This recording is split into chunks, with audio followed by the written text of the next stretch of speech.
আল্লাহর কাছে ক্ষমা চাও, দুনিয়াটা কিছুই না রে যুবক। ওই কবরে যাওয়ার পরে গুনাহগারের কবরের দুই পার্শ্বের মাটির চাপ পাজরের হাড় চুরমার হয়ে যাবে। একটা নয়, দুটো নয়, 70 থেকে 99টা সাপের কামড়।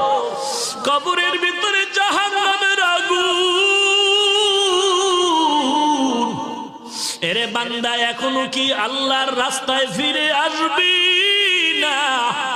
আল্লাহ দেখায় দেয় দুনিয়ার বিল্ডিং এর আগুনে কত যুবকের লাশ, আর চিৎকারের আওয়াজ, বাঁচাও বাঁচাও।